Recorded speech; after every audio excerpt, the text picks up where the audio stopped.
Welcome to Fluff in the Corporate Space by Saffron Conscious. I'm your host, MC, the Corporate Heart Guide. Our title today is When Presence Feels Too Slow. There are moments in leadership when presence feels like it is not enough. The email must be sent now. The decision must be made now. The conflict must be resolved now. Everything around us seems to reward speed. We celebrate quick responses, rapid decisions, and constant availability. I remember because that's who I was at some point in my life. Somewhere along the way, many of us began believing that moving fast is the same as leading well. And so, when we hear someone say, be present, it can sound impractical, almost like a luxury reserved for people who have loads of time. Presence can feel too slow. Over time, I've come to realize something quite different. Presence is not the opposite of action. Presence is what gives action its intelligence. Without presence, we react. With presence, we respond. Those two may look identical from the outside. The email still gets sent. The meeting still happens. The conversation still takes place. But the energy behind the action is completely different. One is driven by urgency. The other is guided by clarity. As an anthropologist, my work requires me to observe.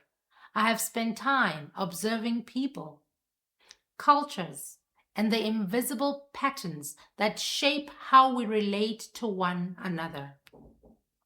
Across communities and workplaces, one pattern continues to emerge. When people feel threatened, rushed, or unseen, the nervous system contracts. And when the nervous system contracts, our world becomes smaller. We stop listening. We become defensive. We mistake movement for progress. Many leaders have become incredibly skilled at solving problems while quietly becoming disconnected from themselves. They answer every email, attend every meeting, meet every deadline. Yet somewhere beneath all of that productivity is a simple question. Who is making these decisions? Is it fear, habit, expectation? Or is it the wisest part of you? Presence invites us to pause, not to stop moving, but to reconnect with the one who is moving. Think about the last conversation that didn't go the way you hoped. Perhaps someone challenged your idea. Perhaps a colleague misunderstood your intentions. Perhaps you felt criticized. How quickly did you respond? Did you answer from wisdom or from the discomfort of wanting the feeling to disappear? Sometimes the most powerful leadership practice is not finding better words. It is allowing yourself one conscious breath before speaking. One breath.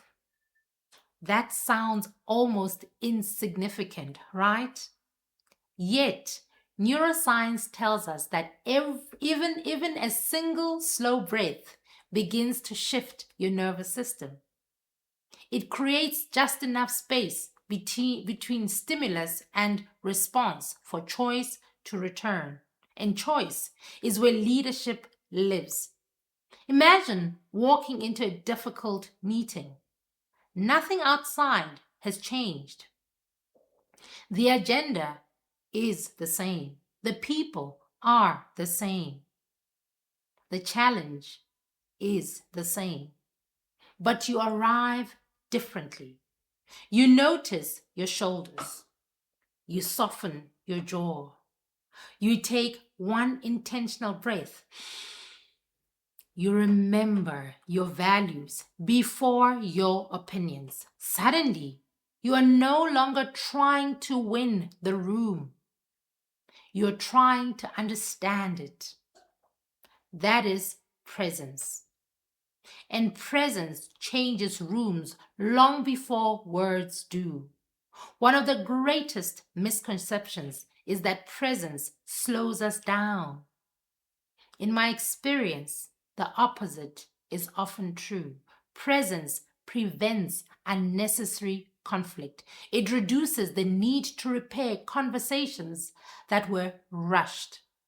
It helps us ask better questions before solving the wrong problem.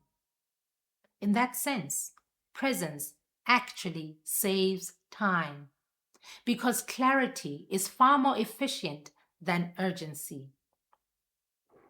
So perhaps the invitation today is not to move slower.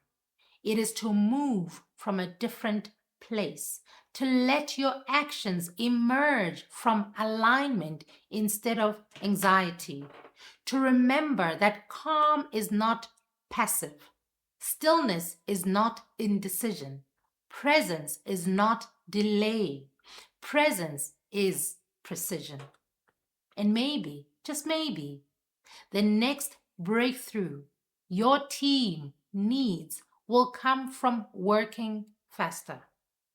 Which will not come from working faster. It will come from someone courageous enough to become fully present before taking the next step. As you move through your day, I'd like to leave you with one question. Before my next decision, who do I want to be before I decide? What do I want to do? Because leadership is not only measured by the speed of our actions, it is also revealed by the quality of our presence. Until next time, may you remember that your presence is not a pause in leadership. It is the place from which true leadership begins. Remember, like water, flow with ease and gentleness, and let's continue navigating the currents of our own lives. Until next time, goodbye.